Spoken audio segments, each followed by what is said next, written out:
এই মুহূর্তে গ্রাম বাংলার পর্দায় যে ছবি দেখানো হচ্ছে, ওনারা আজকে আন্দোলন চালাচ্ছে, কর্মবিরতি রেখেছে, সেই ছবি গ্রাম বাংলায় তুলে ধরা হচ্ছে। শ্রম কোড দেখতে আইন থাকুন। অবিলম্বে বাতিল করতে হবে।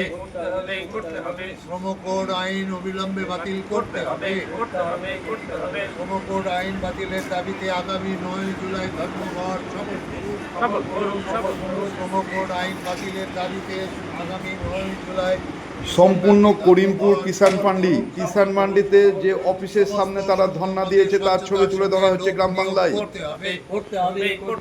সমস্ত শূন্য পদে স্বচ্ছতার সঙ্গে এই মুহূর্তে আপনাদের সামনে দেখাচ্ছি, অফিসের সামনে তারা ধর্ণা ধরছে, তার ছবি তুলে ধরা হচ্ছে গ্রাম বাংলা টিভি থেকে।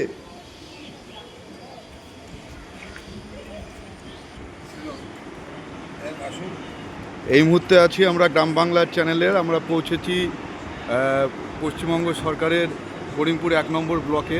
হ্যাঁ, তো ওনার মুখে আমরা একটা শুনে নিতে চাই।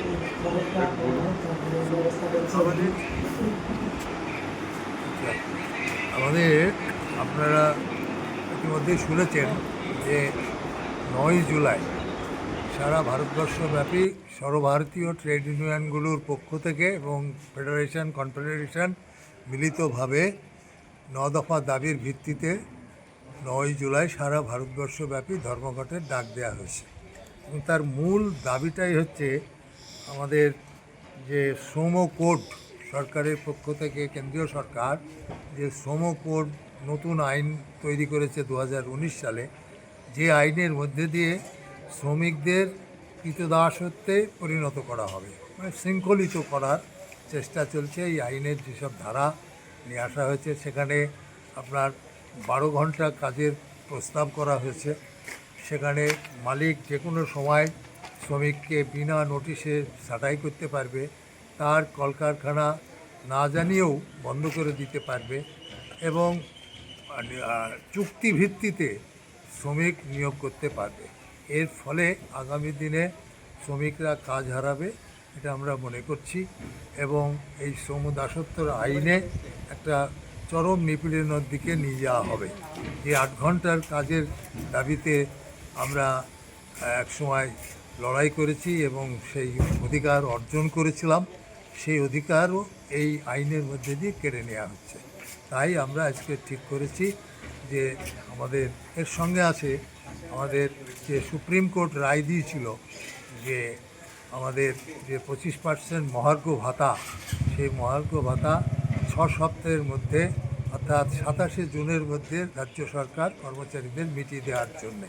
কিন্তু সরকার সেই দাবি তো মানেইনি, উপরন্তু তারা সুপ্রিম কোর্টে একটা পুনর্বিবেচনার জন্যে আপিল করেছে। এবং সেটাও আমাদের দাবি যে সুপ্রিম কোর্ট নির্দেশিত যে রায় 25% মহার্ঘ ভাতা অবিলম্বে রাজ্য সরকারি কর্মচারী, পেনশনার, শিক্ষক ইত্যাদি যারা পাওয়ার যোগ্য, তাদের অবিলম্বে মিটিয়ে দিতে হবে, এই দাবিও আমাদের আছে। এবং সেই ব্যাপারেই আমাদের বিভিন্ন অফিসের সামনে অবস্থান, বিক্ষোভ এবং যেটাকে বলা যায় কর্মবিরতি, ঘণ্টা 2-এর কর্মবিরতির কর্মসূচি আমরা পালন করছি। এই মুহূর্তে দেখতে পেলেন গ্রাম বাংলা চ্যানেলের পক্ষ থেকে দেখানো হলো, ওনারা কর্মবিরতির দাবিতে আজকে অফিসের সামনে দাঁড়িয়েছেন, তার ছবি তুলে ধরা হচ্ছে গ্রাম বাংলা থেকে। গ্রামের গ্রাম থেকে আমরা যে ছবি আমরা তুলে ধরি, তার সামনে তার সাক্ষাৎকার নেওয়া হয়েছে। এটা করিমপুর অফিসের কিষাণ ফান্ডের অফিসের সামনে ওনারা আজকে ন্যায্য মূল্যের দাবিতে তারা সামনে দাঁড়িয়েছে, সেই ছবি আপনাদের সামনে তুলে ধরা হলো।